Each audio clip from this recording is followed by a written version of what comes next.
Samahan niyo po ako sa isang maikling panalangin. Sa ngalan ng Ama, ng Anak at ng Espiritu Santo. Amen. Panginoong Jesus Nazareno, maraming salamat po sa biyaya ng iyong pag-asa, awa at pag-ibig sa amin. Maraming salamat sa maraming beses na kami ay iyong pinagaling, kami ay iyong tinulungan at binasbasan.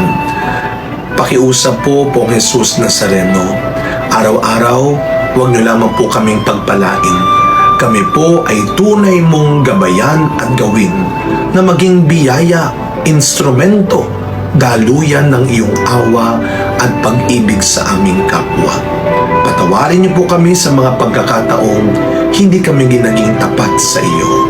Nawa sa aming aba at tapat na gawaing mabuti at tama, tunay naming maibigay ang iyong mukha, ang iyong kaligtasan